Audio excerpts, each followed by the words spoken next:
fíjense, en nuestros congresos, y en la Argentina pasa lo mismo y en otros lugares también, estos temas convocan al mundo académico. Al mundo empresarial e industrial lo convocan poco.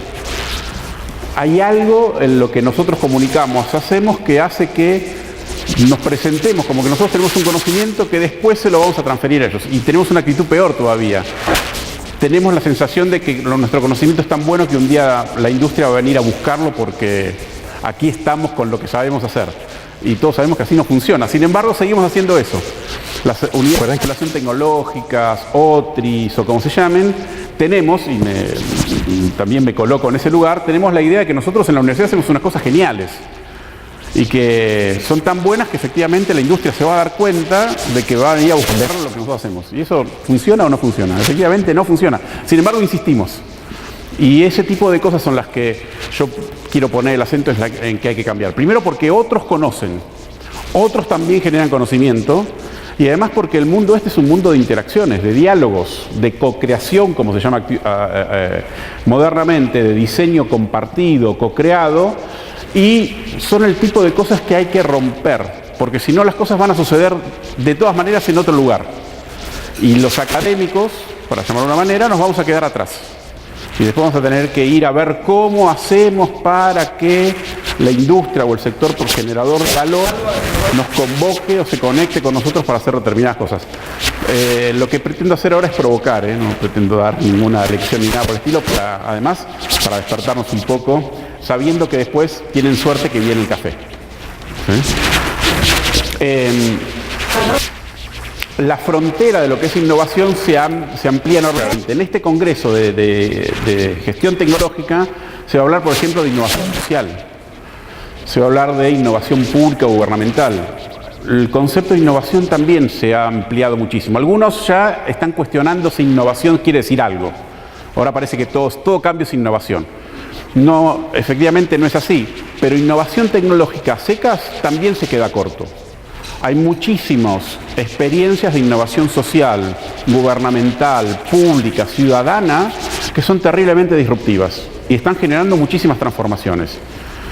Uno lo ve sobre todo estos fenómenos en las ciudades. En las ciudades, los ciudadanos, las personas, se organizan para hacer cosas. Usan el WhatsApp para ir a buscar a los chicos al colegio, si tiene un problema de seguridad en el barrio, con eso se conectan con el gobierno, se vota, iniciativas locales evidentemente, a partir de la participación ciudadana, se proponen objetos, artefactos, dispositivos para que la ciudad funcione mejor, y eso no sale ni de la universidad, ni de la empresa, ni del gobierno, surge de la propia sociedad civil. ¿Mediante el uso de qué? De tecnología e innovación. Y efectivamente, innovación social, ciudadana, pública, es un terreno enormemente importante a la cual en las universidades en general nos dedicamos bastante poco. Yo pongo el acento en eso porque si bien somos relativamente buenos en generar innovaciones para el mundo productivo o productivas y tecnológicas, todavía estamos un poco lejos de lo que es innovación social, ciudadana o pública. Me parece que es un capítulo más que interesante. Entonces, ¿qué ocurre? El fenómeno de innovación tiene actores nuevos, tiene lugares nuevos donde ocurren las cosas. Muchísima innovación ocurre en el espacio. Todo eso es innovación también. Y ahí, en general, nos cuesta verlo. Son los fenómenos. El tema es que la innovación en la cual estamos viviendo no es solamente la gran empresa innovando, haciendo la gran innovación, sino que ocurre en la vida cotidiana. A ustedes les debe pasar la posibilidad de con el teléfono comprar cosas, pagar en el banco, subir un paper a un lugar, hacerse socio de una asociación, recibir información de otras universidades. Todo eso ocurre en todo. Dígame aquí, por favor. ¿Sí? Y sin embargo, ese tipo de cosas no siempre se toman muy en cuenta.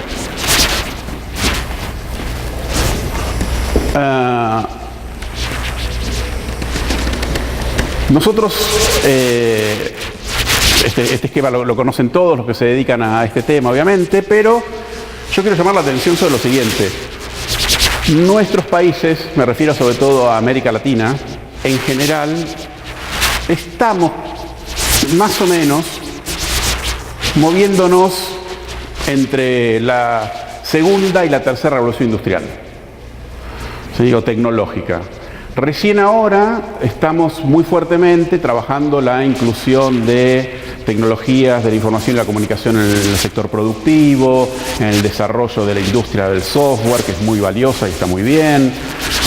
Pero el mundo va hacia otra nueva tipo de constelación productiva a la cual se dan en llamar industria 4.0. El tema es cómo se hace esa transición. Porque lo que nos ha pasado en América Latina es que hemos estado mucho tiempo en el fordismo, llamémosle así, hemos estado mucho tiempo en la producción en masa, hemos estado mucho tiempo en la producción de bienes de poco valor agregado. Hemos hecho en los últimos 20, 30 años un esfuerzo grande por llegar aquí, todavía no hemos llegado, y sin embargo ya está comenzando una nueva, ¿sí? La que tiene que ver con Internet de las cosas, Big Data y demás. Y el tema es, ¿y cómo se da el salto? Para mí es una pregunta enorme, porque si nosotros seguimos poniendo esfuerzo en perfeccionar esto ya va a estar funcionando plenamente. Entonces, en América Latina me parece que tenemos un desafío muy grande y es cómo hacer muy rápido esta transición. No me pregunten a mí cómo se hace porque no lo sé, pero yo alerto de que acá tenemos un tema, porque entre la segunda y la tercera revolución industrial hemos sufrido bastante, porque nos hemos quedado bastante atrás. Hay que mirar solamente a los países del sudeste asiático, cómo en los últimos 30 años han pasado de producción agropecuaria primaria, poco valor agregado, a ser gigantes tecnológicos y tomar la avanzada en muchísimos campos que alguien hubiese dicho en los años 50 o 70 que no tenían condiciones para hacerlo. O sea, se puede traspasar paradigmas rápidamente. El tema es, ¿y a cómo llegamos? ¿Por qué es importante? Me adelanto un poco a las conclusiones. Es muy importante porque la revolución que está habiendo en el sector industrial a partir de la implementación y desarrollo de tecnologías 4.0, disruptivas o exponenciales, va a transformar de una manera tal que los que no puedan entrar en eso no van a poder competir prácticamente en nada. Es un poco dramático como lo cuento, pero efectivamente la posibilidad que tienen países o regiones o sectores o industrias que ya están en estas nuevas tecnologías de ganar la cadena competitiva y productiva va a hacer que los otros espacios o las otras cadenas o las otras empresas queden muy rezagadas. O sea, acá se vuelve a dar una nueva ruptura, como ocurrió en 1800 y pico, entre los países industrializados y los que nos dedicamos a los países exportadores de materias primas. Acá va a haber otra nueva ruptura, que es aquellos que estén insertos desarrollando la industria 4.0 y los que no lo estén. Hay una diferencia en la creación de valor, en la rapidez, en el diseño, en la adecuación al cliente, en la calidad y en lo que se produce, que va a generar otra vez una brecha enorme. Y a mí me parece que tenemos que estar muy atentos. Después habrá que reflexionar cómo se hace para acelerar esa curva de aprendizaje o para achicar el tiempo en el cual nuestros países y nuestras regiones, digo regiones también porque nuestros países son muy heterogéneos, ¿sí? Colombia tiene varias regiones en su interior, Argentina lo mismo, Brasil lo mismo. ¿Cómo hacen las regiones o los países para acelerar el proceso de cambio técnico? ¿Cómo se produce? ¿Qué habría que hacer? Bueno, no sigo con eso, pero sí nombro el conglomerado de disciplinas que implica Industria 4.0, simplemente las voy a nombrar, porque a mí me interesa más comentar lo que para mí, no soy el creador de estas ideas, pero se las voy a transmitir, lo que está generando esto como nuevas constelaciones de empresas, de productos, de cadenas de valor y de metodologías de trabajo que estas tecnologías promueven o facilitan. Termino. Entonces ahí están la robótica, Big Data, la simulación, los sistemas integrados, Internet de las cosas, inteligencia artificial, ciberseguridad, computación en la nube, impresión 3D y realidad aumentada. Debe haber otras, algunas deben ser más importantes que otras, pero hay un consenso de que estas son las tecnologías que conforman lo que damos en llamar industria 4.0. Ahora bien, la gran diferencia con la industria 3.0 es que en la industria 3.0 estas existían. El tema es que ahora están conectadas entre sí. Eso es lo revolucionario. Y al estar conectadas entre sí, generan situaciones tanto disruptivas como exponencialmente cambiantes. ¿Sí? La posibilidad que una fábrica en Taiwán obtenga datos de sus proveedores en Brasil, México y Colombia para satisfacer el mercado norteamericano en tiempo real y eso cambie cantidades, calidades, diseños, tiempos de entrega, es impresionante. La posibilidad que tienen montones de lugares de fabricar cosas que antes solamente estaban reservadas para casas matrices o para China o el sudeste asiático. Está ocurriendo un fenómeno muy raro y es que están volviendo a los países centrales industrias que antes se habían deslocalizado hacia otros lugares por mano de obra más barata. El caso de Inglaterra. Inglaterra, más allá del Brexit, todo ese del lío en el cual están metidos, está volviendo a tener industria textil. ¿Cómo Inglaterra industria textil si la abandonó en 1900 y pico? Creció ahí. ¿Pero por qué? Porque ahora, con la impresión 3D, Big Data, simulación y demás, se pueden producir bienes en el propio lugar porque tienen sus consumidores ahí nomás. ¿Sí? ¿Para qué? Producir en otro lugar que está más barato, después trasladarlo. Se puede hacer en el mismo lugar. Y así con la industria textil, que es una industria relativamente básica, con muchísimas otras industrias está pasando lo mismo. O sea, es un fenómeno que vuelve a relocalizar producción en diversos lugares del mundo, donde hay capacidades donde desarrollar ese tipo de cosas. El problema acá son las capacidades. Son las competencias que tiene la mano de obra, el recurso humano, para poder desarrollar cosas. Desarrollar, crear, inventar, diseñar, fabricar, etcétera, etcétera. Bueno, sigo. Porque a mí lo que me interesaba mostrarles es lo que está alrededor de esto. El concepto de innovación abierta, empresas B, ahora vamos a ver un segundito, economía colaborativa o de plataforma, fábrica inteligente predictiva, economía circular, ciudades inteligentes, gobierno digital, economía naranja, bioeconomía y organizaciones híbridas. Yo pregunto, ¿cuántos de nosotros trabajamos en estos temas? Si los conocemos. Tú, ¿dónde trabajas esto? ¿Un poquito más fuerte? Ajá, ¿y cuál de estos temas trabajas? Gobierno digital, innovación abierta, colaborativa. Genial. ¿Alguien más levantó la mano por ahí?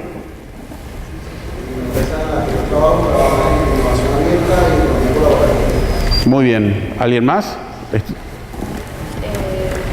fundadora de la empresa B en Perú y trabajamos mucho en la economía circular, el tema de coexistencia colaborativa. Buenísimo. Pero esos son fenómenos relativamente nuevos. Muy nuevos y muy encapsulados todavía. No hay mucho sobre eso. Pero efectivamente son tendencias que se vienen con mucha fuerza. Yo por eso los quiero poner, porque me parece que es lo disruptivo, ¿sí? No es simplemente la empresa tecnológica que está haciendo una innovación sobre algo que ya existe, sino surgen nuevos campos, surgen nuevos tipos de empresa, surgen nuevos tipos de organizaciones. Por lo tanto, ¿qué surge? Nueva forma de gestionar. No se gestiona de la misma manera una empresa B que una empresa del sistema del beneficio productivo capitalista tradicional. No se gestiona igual, ¿sí? Tiene otros valores, tiene otras normas, tiene otras lógicas, ¿sí? Lo mismo las organizaciones públicas que trabajan en la lógica del gobierno abierto. No son los mismos gobiernos o estados de los que manipulaban, concentraban y guardaban la información. Son otra cosa. ¿Sí? Están abiertos al escrutinio ciudadano, están abiertos al control ciudadano. Los trámites tienen que hacerse más rápido, los trámites tienen que ser transparentes, los trámites tienen un comienzo, un seguimiento, un final. Ese tipo de cosas transforman, por ejemplo, la manera en la cual uno es un funcionario público. Ya no es lo mismo ser funcionario público en una época de gobierno digital abierto que en una época donde eso no se puede controlar, ¿sí? Entonces vamos a ver un poquito en detalle esto. Bueno, un pequeño esquema de innovación abierto. Esto es Chicksburg. Pues yo al final de la presentación puse un poco la bibliografía sobre la cual me basé. Este es un poco el esquema en la cual lo que se ve es que los conocimientos que tienen las propias empresas y de la universidad, que efectivamente lo bueno, lo deseable, por eso estamos acá, lo lógico es que se junten dentro del mundo productivo, tiene a su vez diversos caminos para funcionar. De salida, porque hay empresas que innovan y que no se quedan con lo innovado porque no les conviene, no es su campo de actividad, no lo hacen bien y mejor que lo hagan otros. Otros directamente ni siquiera generan productos, procesos o servicios, generan patentes para que otros los desarrollen, ¿sí? Y por lo tanto lo que cambia es los actores y el lugar donde se produce innovación. Ustedes habrán escuchado el término hackathon, ¿sí? O el término competencias globales de innovación. Imagínense un gran laboratorio medicinal suizo que necesita resolver un tratamiento para un determinado tipo de enfermedad que no lo puede resolver, entonces pone en una plataforma global un desafío: resolver tal tipo de medicamento en base a tales parámetros, tal fecha, tal día, tal hora, 24 horas para resolver eso. En uno de los que pasó antiguamente, hace un par de años, ganó un grupo de investigación de una universidad cubana que venía investigando el tema, pero que nadie lo conocía. Y sin embargo, cientos de investigadores y de grupos de investigación y de médicos y demás participaron en el concurso para ver si podían resolver el tema. Después, ¿qué pasó? Entre ese laboratorio y ese equipo de investigación de la universidad se hizo un convenio donde se trató el tema patente, confidencialidad, regalías y demás. Pero la solución del problema no estaba ni en ese laboratorio medicinal que hace investigación, desarrollo e innovación y en las universidades con las cuales habitualmente trabaja, sino que se abrió globalmente la posibilidad de resolver este tema. También hay innovación abierta o concursos parecidos para el tema astronomía, para el tema gastronomía, para el tema diseño. ¿Sí? Hay montones de mecanismos que se usan para hacer eso. Paso de largo, si no se me va a ir el tiempo. Economías de plataforma, antes se llamaban, hasta hace el año pasado, colaborativas. Por ejemplo, Uber, Airbnb. Yo no sé si son colaborativas en el sentido estricto del término. Para mí son unas plataformas en las cuales la gente intercambia bienes, valores y demás. Pero lo que sí es cierto es que existen. Existen, funcionan, son cada vez más. ¿Sí? Venden intangibles, no tienen bienes concretos. ¿Cómo puede ser una empresa que se dedica a la hotelería que no tenga ningún hotel? ¿Cuántos cuartos propios, cuántos metros cuadrados tiene Airbnb? 0. ¿Cuántos cuartos de hotel tiene? Cientos de miles, o de habitaciones, lo que fuera. Ese tipo de cosas, de modelo de negocio, hace 10 años no existía. No sé cuántos más habrá en el futuro, pero así como hay este tipo de empresas como tales, lo que hay también son muchos mecanismos de colaboración disciplinaria. Por ejemplo, ¿escucharon hablar de los bancos de trabajo? Los bancos, en España hay mucho, banco de trabajo, es decir, imagínense una comunidad de diseñadores o artistas, ¿sí? Que necesitan hacer su proyecto. Y para hacer su proyecto necesitan de otros. Uno que haga un diseño, otro que haga un logo, otro que haga el marketing, otro que produzca X cosa. Como en general esa gente no tiene dinero para pagarles a sus colegas, le dice, bueno, ¿cuánto tiempo disponés para hacer esto? 4 horas, 6 horas, 8 horas. Entonces se arman proyectos en base a la cantidad de horas que aportan los participantes. Cosa de que después, cuando alguno de ellos haga su propio proyecto, busquen horas en aquellos que forman parte de su red. ¿Sí? Y se intercambian. Ese tipo de cosas hace 10 años o 5 años nadie conocía. Ahora hay instituciones que están basadas en eso y se dedican a eso. Por ejemplo, en Madrid, muy conocido el caso de Media Lab Prado. Es un lugar donde este tipo de cosas pasan permanentemente. Y otras cosas más que vamos a ver Yo en mi presentación casi que no puse ningún nombre propio para no... ¿Vieron cuando alguien, no es porque vaya a recibir el Oscar, vieron cuando va a recibir el Oscar? No quiero nombrar a nadie para no olvidarme de ninguno y no ser descortés. Bueno, hay montones de iniciativas, acá en Colombia, en España, etcétera. No las quiero nombrar para no ser antipático, nombré a tales y no nombré a tales otros. Pero cuando llegue el momento, si hace falta, los voy a designar. Economía circular, como ustedes decían, ustedes trabajan en ese tema, una nueva idea de lo que es el diseño de un producto. Ahora los productos ya no se piensan con cómo lo va a consumir el destinatario del producto, sino en base a cómo en el final del proceso lo que se consumió o se usó va a ser dispuesto, cómo se lo va a tirar, cómo se lo va a enterrar, cómo se lo va a proteger, cómo se lo va a reciclar, pero desde el principio del proceso, no al final. Es un cambio como fue el toyotismo. El toyotismo en su momento, ¿por qué revoluciona el mundo productivo? Porque no hace el Ford T igual todos los años masivo para que lo compren, sino que hace el auto que sus clientes le van a comprar. Entonces cambia la forma de pensar. Los japoneses cambiaron la forma de pensar el mundo industrial. Y por eso fueron revolucionarios. Ahora bien, este tipo de pensamiento hace lo mismo. No piensa en que el producto termina cuando el consumidor lo compró y lo consumió, sino que el producto termina una vez que terminó la vida útil del producto. ¿Y qué pasa una vez que la computadora no sirve más, que el televisor no sirve más, que la caja de pizza en la cual entregué la pizza no sirve más? ¿Qué pasa con eso? Por lo tanto, ahora se diseña y se produce sobre la base del ciclo completo y mucho más si con lo que se desperdicia o no se usa sirve para hacer cosas nuevas, para generar energía, para generar nuevos materiales, para generar piezas de otras cosas que van a ocurrir en el futuro. Ciudades inteligentes, un fenómeno muy importante. Está un poco en discusión si es un negocio de las grandes corporaciones de tecnología de la información y de comunicación, si realmente le soluciona la vida o no a los ciudadanos. Lo que sí ocurre es que ocurre. Es un fenómeno que se instaló y que cada vez se va a instalar más. ¿Y qué necesita esto? Necesita muchísima innovación. Cómo comunicar, cómo votar, cómo deliberar, cómo controlar, cómo generar iniciativas y además cómo hacer para que la gente viva mejor, porque en definitiva lo que hacemos acá es para que la gente viva mejor. ¿Cómo hace la gente para tardar menos tiempo en llegar de una punta a la otra de la ciudad? ¿Cómo hace la gente para que en ese trayecto sea más confortable, la gente esté menos contaminada, la gente sufra menos, la gente se enoje menos, se estrese menos? Ese tipo de cosas, ciudad inteligente. Regular semáforos, regular la iluminación, controlarlo con sensores, con drones, hacer objetos inteligentes. Otra vez, en el norte de Brasil hay un parque tecnológico muy grande, se llama Porto Digital, que tiene un laboratorio que, ¿saben qué producen? Objetos inteligentes urbanos. ¿Qué es eso? ¿Cómo generar amoblamiento o equipamiento para la ciudad sobre la base de las necesidades de los ciudadanos, pero hechos en base a nuevas tecnologías?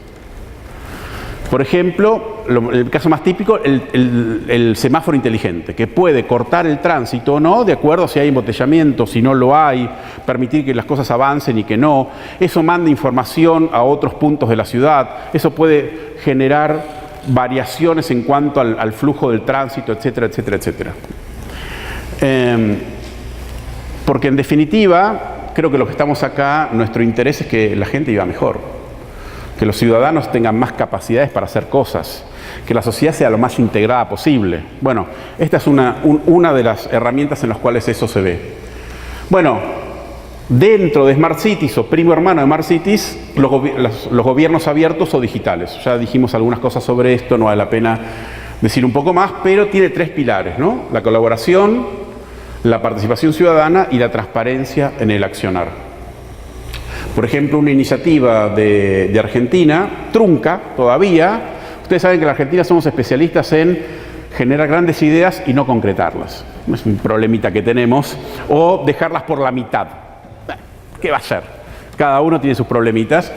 Pero esta iniciativa trata de impactar bajo la lógica del gobierno digital en productividad empresaria, plataforma de servicios, gobierno abierto, calidad ambiental, porque efectivamente el manejo de datos, porque acá ¿qué se mezcla? Big Data, simulación, ¿sí? Internet de las cosas, todo eso mezclado genera las bases tecnológicas para que esto se pueda producir, ¿sí? Aplicado a determinados tipos de actividades, pero sobre otra base, no sobre la base de que el gobierno decide vamos a hacer esta plataforma para que los ciudadanos hagan determinada cosa. No.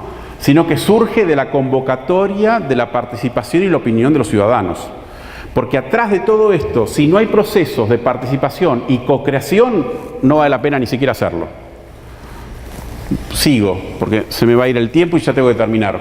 Bioeconomía, para los países de América Latina es muy importante. Somos países muy productores de materias primas agropecuarias y de energía que podríamos generar a su vez muchísimo más valor con esas fuentes originales de recursos, no solamente el maíz, el trigo, el azúcar, el café, la soja, el petróleo, lo que fuera, sino generar valor agregado con eso y generar empresas que trabajen en ese territorio. En la Argentina, una de las cosas que se mueven, a pesar de que el número es poquito, pero que uno nota que se mueve fuertemente, es el mundo de la empresa de la bioeconomía.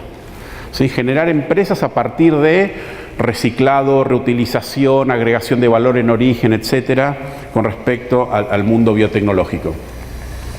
Empresas B, lo puse porque me parece que es una realidad muy particular. No soy un experto, formo parte del movimiento de Empresas B, pero no soy un experto y tampoco la charla sobre eso. Pero son empresas que buscan ser fundamentalmente sustentables, pero en un triple aspecto, desde el punto de vista económico, social y ambiental. ¿Cuántas empresas que nosotros conocemos tienen esa triple misión? Contadas con los dedos de una mano. Podrían ser socialmente responsables y que generen beneficio, o que cuiden el ambiente y que generen beneficio, o que cuiden el ambiente y hagan que la sociedad o que la gente viva mejor. Por las tres cosas a la vez es raro, pero es un movimiento, a mí me resulta muy interesante y también está muy basado en esta idea de la colaboración para generar innovaciones. Para mí, el corazón desde el punto de vista productivo de esta revolución es la fábrica inteligente predictiva. Seguramente Rodrigo se explayará un poco más sobre eso, no lo quiero comprometer. Pero esta idea de que dentro de la fábrica las máquinas, con sensores, sistemas de recolección de datos, de almacenamiento, etcétera, etcétera, generan información permanentemente para otros sectores de otras áreas de la fábrica, y las fábricas con las cuales están relacionadas como proveedores o en cadenas de valor, y eso impacta en cuánto, cómo, qué, dónde, para quién producen, es impresionante. Es un cambio muy, muy notable. Esto en Alemania, en Estados Unidos, en China, obviamente, donde hay mucha robótica, informática y demás, está funcionando fuertemente, y es lo que se viene. Entonces las fábricas ahora deben empezar a estar pensadas, las unidades de negocios, como ser generadoras, no de productos y servicios, son generadores de datos, son generadores de información. ¿Cómo manejan esa información? ¿Cómo la controlan? ¿Cómo la analizan? ¿Cómo la comparten con otros? Es parte del secreto de la competitividad. Economía naranja. Yo sé que en Colombia es un término medio peliagudo, economía naranja, por cómo se denomina. Si quieren llamarlo, economía de industrias creativas. Otro mundo en crecimiento enorme, donde lo que se da es la confluencia de arte, creatividad y tecnología que sirve como soporte o como lo que genera la replicabilidad de lo que se produce. Y esto en América Latina es muy importante, porque si hay algún nicho importante para el desarrollo de generación de valor en América Latina son las industrias creativas, desde mi punto de vista, ¿sí? Música, cine, teatro, videojuego, diseño en general, incluso arquitectura, moda, turismo, que son todas industrias primas hermanas de esto. Nosotros en América Latina tenemos mucho para ofrecer, tenemos mucho para crear.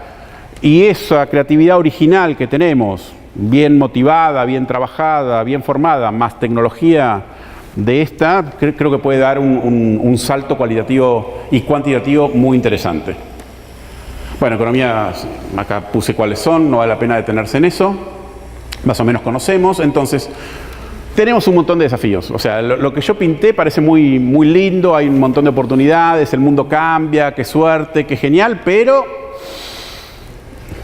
tenemos desafíos. La tecnología no está al alcance de todos. Se destruyen empleos, se desplaza empleo. Los nuevos empleos requieren nuevas habilidades que no todos tienen, ¿sí? Por ejemplo, robótica. Uno dice, bueno, la fábrica predictiva, la robótica. El 50% de los robots del mundo se hace, el 40% en China. Sumado a Estados Unidos y Alemania da como el 90%.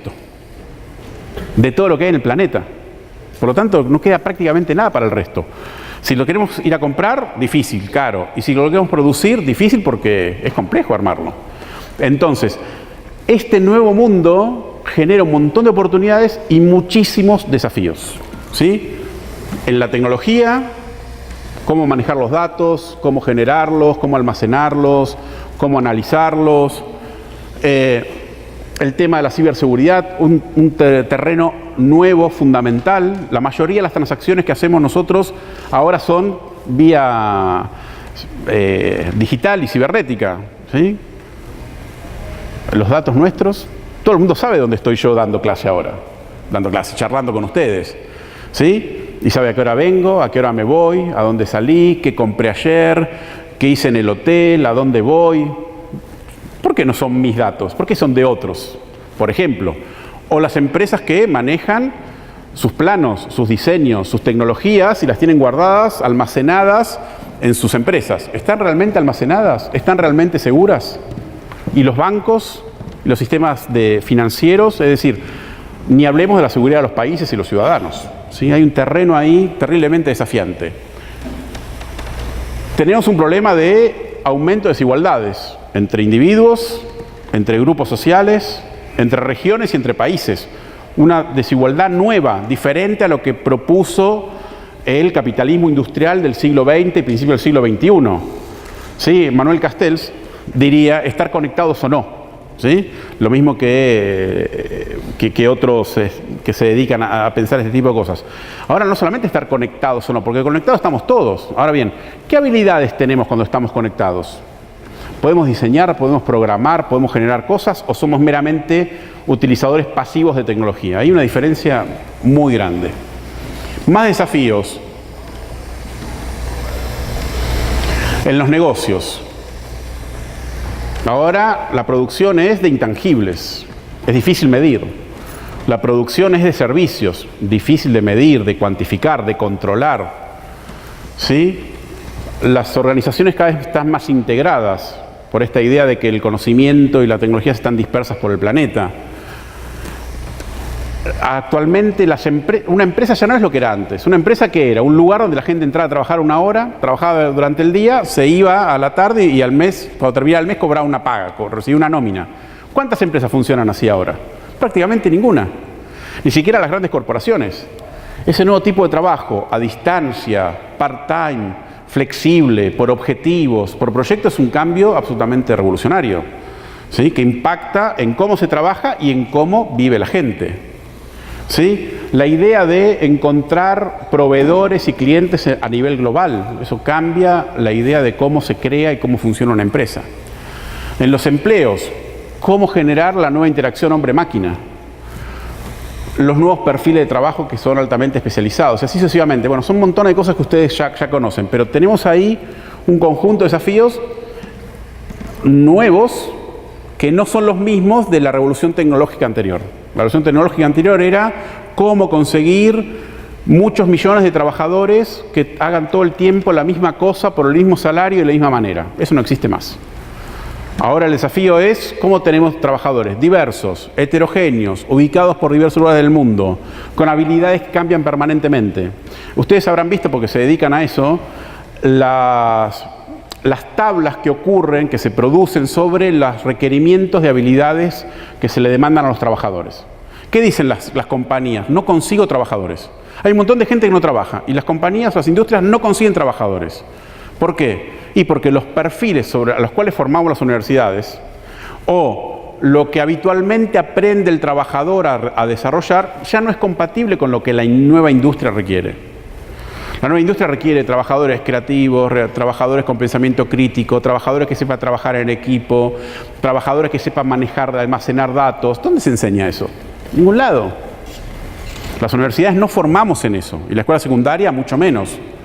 No solamente tenemos el problema de que no formamos bien desde el punto de vista de la ingeniería, o desde el punto de vista de los sistemas o lo que fuera.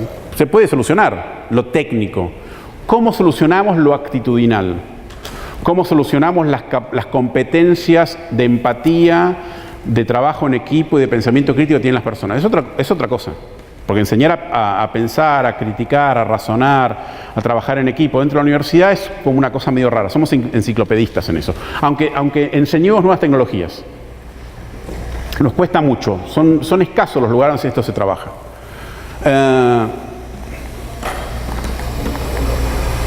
Entonces, para ir terminando, las ventajas competitivas que habitualmente nuestros países y regiones tenían se están erosionando. ¿Sí? Porque ahora incluso las materias primas requieren certificaciones, requieren cierta formalidad con respecto al empleo en la cual se hizo, el tema del uso o no de contaminantes, fertilizantes y demás. Hay montones de exigencias que hace 10, 20 o 30 años no existían y que hoy ponen barreras. Pero no solamente son cosas negativas, sino que impulsan el desarrollo técnico, pero son un desafío grande. La idea de que lo que se transa a nivel mundial son servicios, evidentemente, y tecnologías o bienes cada vez más complejos.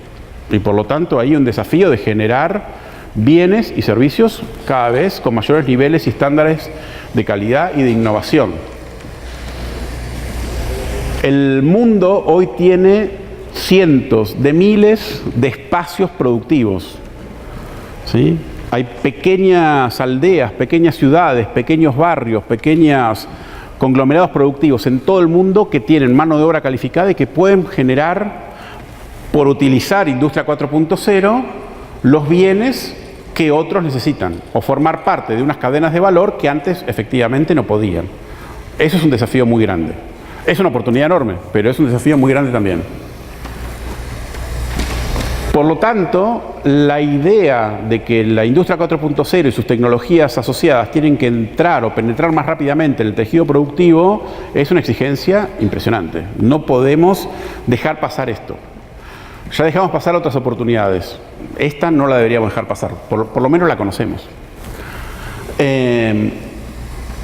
Nuestra realidad es que, salvo excepciones, todavía esta idea de que la universidad trabaja conjuntamente con la industria y que hay programas de gobierno que tienden a financiarlos y a unirlos y qué sé yo, ese mundo ideal en nuestros contextos existe poco, ocurre relativamente poco. Y si ocurre, tenemos la mala idea de discontinuarlos o de desfinanciarlos.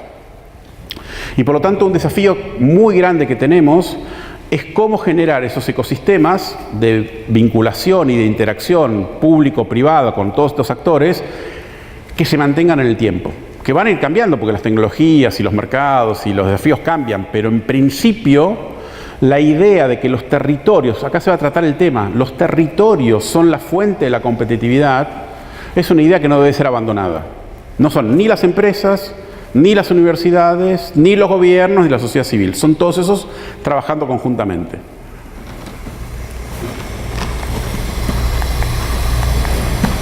Pequeñas conclusiones y nos vamos.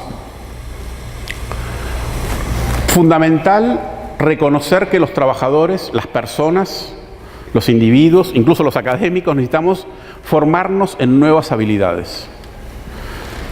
Hace unos años surgió el concepto STEM, ¿se acuerdan?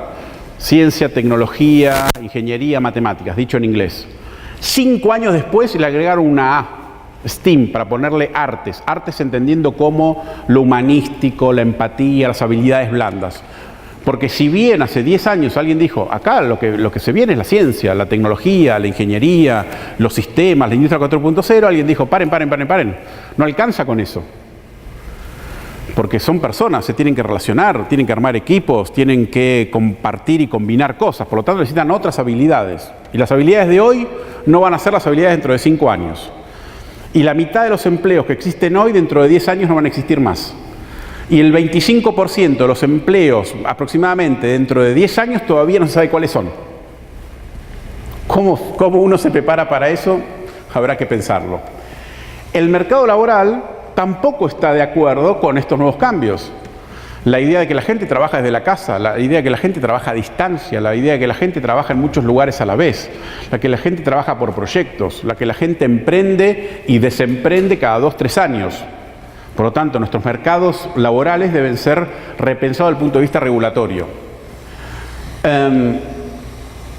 Como yo dije antes, informática, electrónica, biotecnología, etcétera, etcétera, son las disciplinas del futuro, junto a las humanísticas y a las de artes. Ahora bien, ¿cómo las combinamos?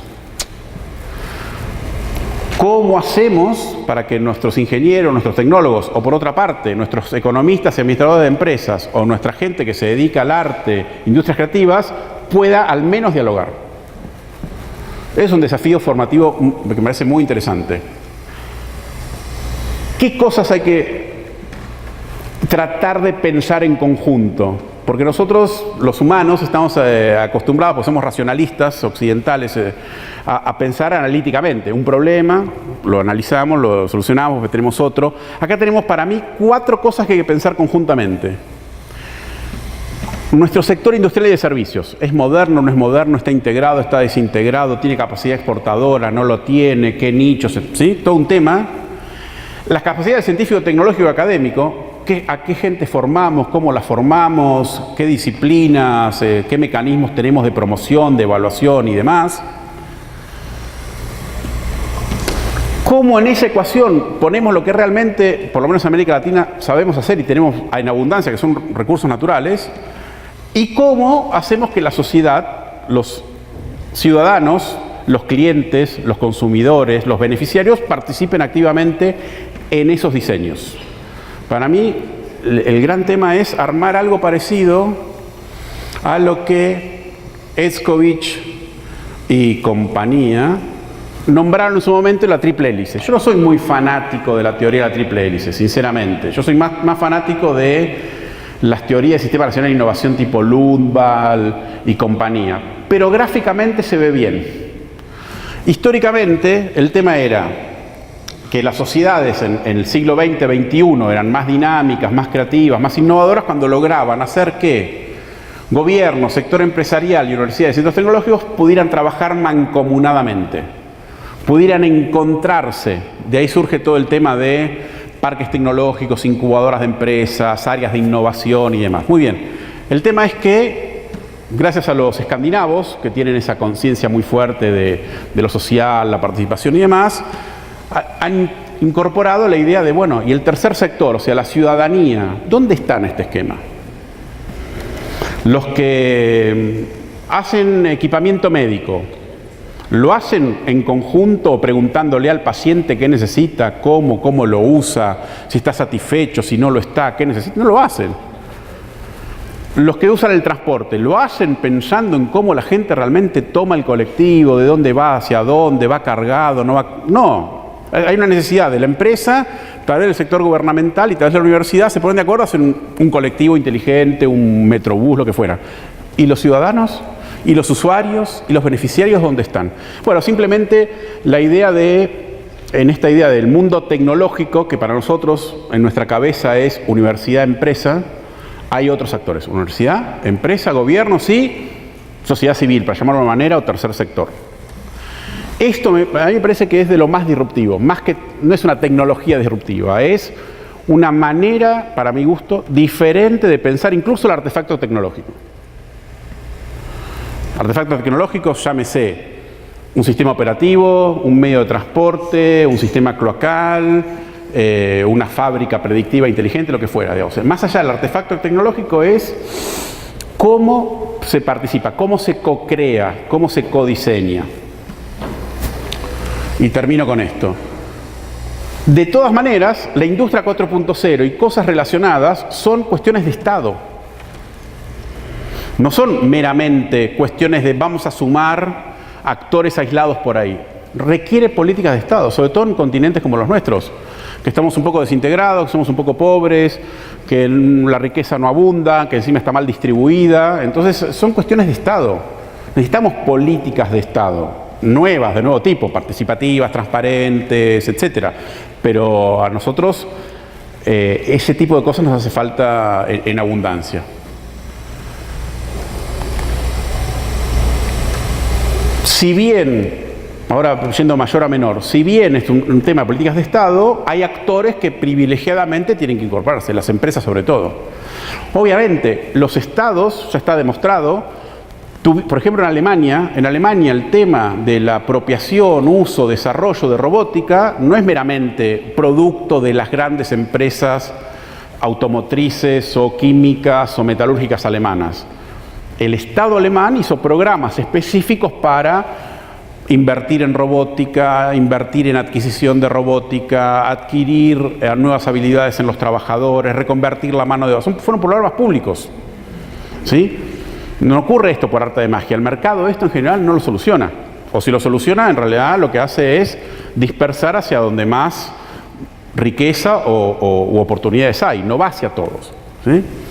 Pero para las empresas es una cuestión de supervivencia. La incorporación o la inclusión en el mundo de la industria 4.0. Entonces, ¿qué genera esto? Nuevo modelo de negocios.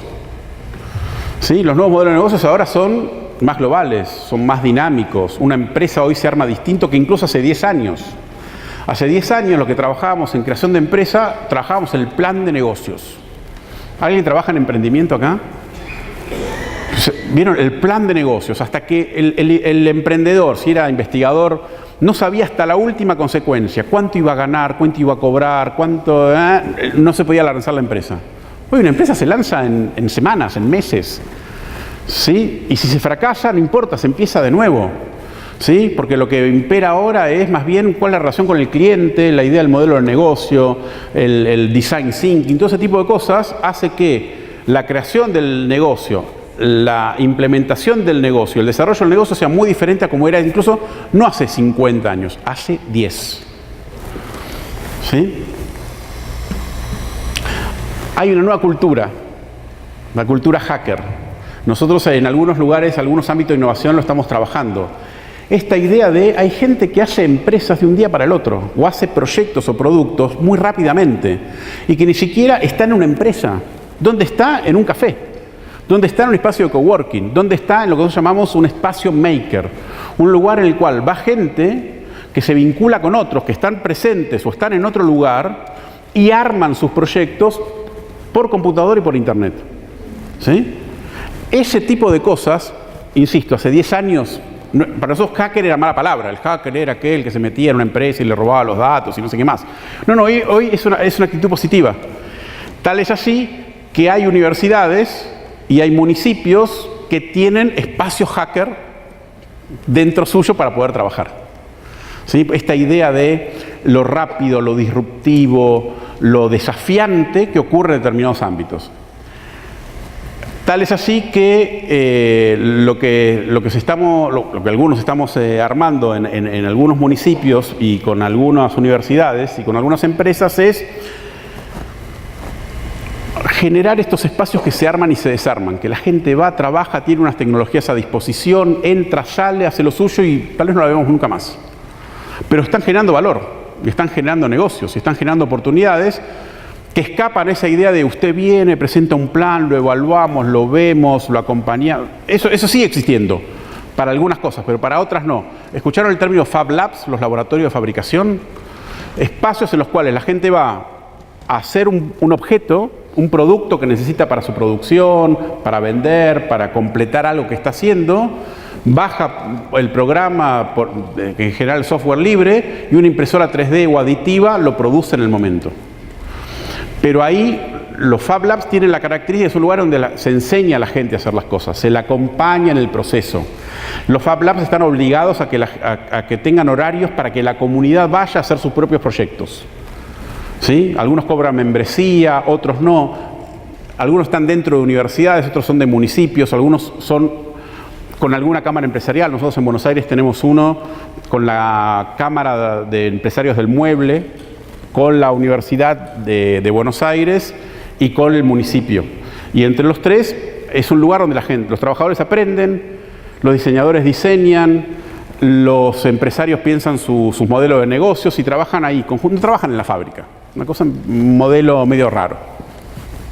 Y lo que tenemos son nuevas generaciones de personas, ¿eh? Nosotros ya somos viejos, ustedes no tanto, algunos no tanto, pero los nativos digitales son unos trabajadores que no tienen prácticamente nada que ver con lo que nosotros hemos aprendido a lo que era un trabajador. Entonces, esto lo vamos a hacer pasar de largo porque medio que lo dijimos y para no explayarme más, porque me parece que se me fue la mano con el tiempo. A mí nadie me cortó, nadie me dijo, usted terminó. ¿Ya me dijo, usted terminó? No me dijo nada. Yo puedo hablar 5 horas más. Bueno, pero se van a ir todos. Bueno, Para mi gusto, el gran desafío es cómo generar en nuestros ambientes, en los ambientes universitarios, donde hay un montón de gente que estudia ciencias, hace tecnología, investiga, quiere transferir, etcétera, cómo generar en nuestros ámbitos o con nuestras capacidades estas nuevas empresas del futuro. O estas nuevas empresas dentro, o nuevos, ni siquiera, algunas son empresas, son cooperativas, tienen otras formas. Nosotros, por ejemplo, yo formo parte de un consejo asesor de un polo tecnológico en Rosario. La empresa más grande del polo tecnológico de Rosario es una cooperativa de software, no es una empresa. Entonces uno siempre dice, no, porque las empresas del polo tecnológico y el del... No son todas empresas. Una es una cooperativa y otra es una asociación civil, ¿sí? No buscan rédito económico, buscan generar valor, que no es exactamente lo mismo. Bueno, entonces, ¿qué es lo que habría que hacer?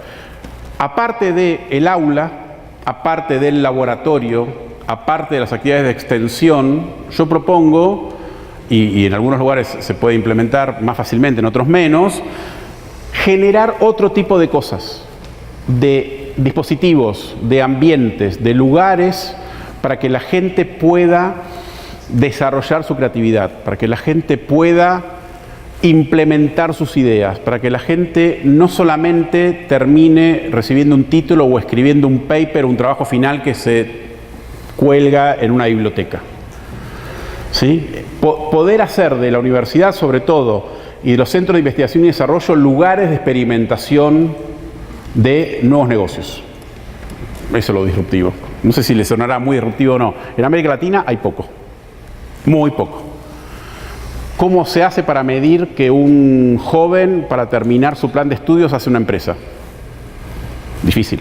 ¿Cómo hacemos para medir la calidad de un investigador si en realidad no publicó un paper, sino que hizo una patente? O que formó parte de una startup de unos alumnos suyos en la facultad. ¿Cómo se mide eso? ¿Cómo se premia? ¿Cómo se valoriza? En la Argentina eso no lo tenemos resuelto. En Uruguay, en Chile tampoco. Entonces, ¿qué es lo que se puede hacer? Hackatones, concursos, rallies de innovación, actividades de innovación abierta. ¿Sí? Encontrar un tema en la universidad, un tema de resolución de índole tecnológica, con conocimiento aplicado. Bueno, ¿cómo se soluciona esto? Entonces se compite, se arman equipos, se tutorea, se acompaña, se puede cofinanciar o financiar una parte del desarrollo, ese tipo de cosas. No tenerle miedo a las nuevas formas jurídicas y legales. En el mundo en el cual nos movemos, la idea era la vinculación universidad-empresa y después vino la creación de empresa. Pero empresa no es solamente la figura jurídica que podemos crear otro tipo de cosas, incluso cosas que se arman y se desarman en el momento, ¿sí? A los cuales son difíciles de medir, pero efectivamente pueden ocurrir. Cambiar nuestras legislaciones, tanto internas de la universidad como el sistema científico-tecnológico en general. Ahí hay ciertas cosas que cambiar. La idea del empleado público no puede hacer una startup o una empresa, o no puede tener participación accionaria en una empresa. Ese tipo de cosas hay que cambiarlas. No pueden subsistir, porque si no, esto no va a ocurrir jamás. Buscar o alentar la formación de financiamientos alternativos. Nosotros en América Latina tenemos un problema serio. Tenemos una industria del capital de riesgo muy baja, muy incipiente, muy desarticulada. Y los gobiernos apoyan poco, o sea, la combinación es medio mala. Ahora bien, cuando uno ve cómo se crean los nuevos negocios, muchos de ellos, ¿cómo se crean? Gente juntando dinero por internet. ¿Sí? Mecanismos, plataformas que sirven para financiar proyectos de otros. ¿Sí? Pequeños bootstrapping se llama eso, pequeñas fuentes de capital, ¿sí? De algunos socios originarios que generan lo que antiguamente se llamaba el capital semilla para después dar el salto hacia la incorporación de otro tipo de capital. Ese tipo de cosas también fundamental desarrollarlo. Sin eso va a ser muy difícil tener una nueva camada de startups y de nuevos negocios tecnológicos. Los espacios. Nosotros conocemos el concepto de incubadora de empresas. Últimamente apareció el concepto de aceleradora de empresa, que sería el mecanismo por el cual la empresa que está ahí siendo ayudada o tutoriada recibe una inyección de fondos y de conocimiento que más aceleradamente la ubica en el mercado. Pero además de eso, los espacios de coworking, como yo nombraba antes. Una cosa que es completamente revolucionaria en una universidad es no solamente tener una cafetería, tener un lugar de trabajo común donde la gente haga vida universitaria y pueda hacer, entre otras cosas, negocios. Puede hacer, entre otras cosas, diseños de artefactos nuevos. Ese tipo de cosas las universidades no las tenemos muy bien pensadas, ¿sí? La gente viene, va a la biblioteca, va al aula, en todo caso va al bar y hace cosas. Punto, terminó. Nosotros ahora en la Universidad de San Martín se diseñó un nuevo campus, y en el nuevo campus, en el área de ciencias sociales, extrañamente, se hizo un espacio coworking. No sabemos qué va a ocurrir, pero por lo menos lo intentamos. ¿Sí? La idea es decir, bueno, acá tienen unas mesas, tienen unas conexiones a internet, tienen unos cafés. Vengan, acá no es el espacio ni para que lean libros, ni para que completen el trabajo práctico que les pide el profesor, sino para que co-creen cosas. Vamos a ver cómo nos va. Obviamente, eso requiere una inversión, pero estas cosas sin inversión tampoco ocurren. ¿Sí? Esto lo vamos a pasar de lado. Entonces, preguntas para el final. Son retóricas, no las voy a contestar y tampoco tengo tiempo. ¿Podríamos pensar en un proyecto o proyectos, iniciativas regionales que promuevan ecosistemas emprendedores e innovadores en la región? Cuando digo la región, digo Ibero-Latinoamérica. ¿Sí? Por eso Altec, por eso la presencia acá de la profesora de Madrid y de Barcelona. O sea, somos una comunidad que yo pretendo que sea más grande que América Latina, por lo menos en estas ideas. ¿Sí? Tenemos muchas cosas en común como para hacer conjuntamente. ¿Es posible pensar en el diseño de dispositivos formativos y de actualización profesional en gestión de organizaciones y ciencia, tecnología e innovación? Ayer hablábamos un poquito el tema de, hay algunos posgrados, algunas maestrías, doctorados que tienen un poco de movilidad estudiantil, etcétera. Yo creo que eso necesitamos hacer un poco más. ¿Por qué? Porque el mundo ahora es global, los alumnos tienen que salir, tienen que moverse, tienen que conocer otras realidades, tienen que mezclarse con otra gente. Entonces, tenemos gente, va a la universidad en tal país, va al posgrado en tal país, todo igual, todo igual, todo igual. No, ¿qué conoce? Conoce poco. ¿Sí? ¿Podríamos generar mecanismos para que las nuevas empresas u otro tipo de startups puedan actuar libremente en nuestros espacios? Nosotros una vez lo intentamos en el Mercosur y muy bien no nos fue, porque el Mercosur tiene sus trabas, sus cosas muy burocráticas. Pero si una empresa nace en Colombia y quiere tener mercado en Perú o lo que fuera, ¿puede? ¿Le es fácil? ¿Le es difícil? Ese tipo de cosas yo creo que alentarían muchísimo la posibilidad de generar empresas o negocios que piensen un poco más grande de su mercado local. Podemos imaginar la creación de redes de movilidad de emprendedores y sistemas del soft landing. El sistema de soft landing es el sistema por el cual le permite a algunas empresas tener apoyo o tutoría para aterrizar en otro país. Mucho se está haciendo, por ejemplo, México lo hace con el Silicon Valley. ¿Sí? Brasil con el Silicon Valley ni con Israel. Eso son algunas ideas. Pero entre nosotros podríamos pensar un poco también eso. Si es que queremos, obviamente. Pero se puede pensar. ¿Es posible pensar la comercialización de los productos innovadores entre los países de la región? ¿Podemos potenciar y dar a conocer nuestro talento al resto del mundo de manera articulada y tornarnos más atractivos para las inversiones y abrir nuevas oportunidades para nuestra capacidad creativa, emprendedora e innovadora? Es decir, América Latina puede convertirse en una marca. ¿Sí? Algunos países lo quieren hacer. Pero es posible pensar en un poco más. Cuando la gente viene a nuestra región a hacer turismo o a hacer negocios, algunos van a un lugar muy puntual en particular y otros se mueven, buscan lugares. ¿Sí? Yo creo que ahí hay un nicho a explorar. ¿Sí? La idea de el continente como un receptáculo y un promotor de nuevos negocios. Por último, tenemos muchas oportunidades, mucha creatividad y mucha inteligencia, también riqueza natural, jóvenes emprendedores, mucha heterogeneidad, que yo lo veo como un valor, necesidades que podemos transformar en energía positiva.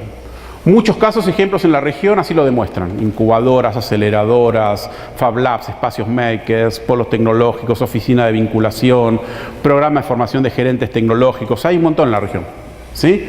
Aunque debemos dejar de lado algunas rigideces y trabas del pasado. Esa idea de si uno estudia en un lugar no puede ir al otro, no puede compartir, no se puede instalar en otro país. Ese tipo de cosas que habría que ir cambiando. Finalizar el mensaje positivo que siempre hay que dar. Si sabemos soñar, crear y emprender conjuntamente, podremos construir un futuro mejor, más inclusivo y próspero a la vez. Muchas gracias.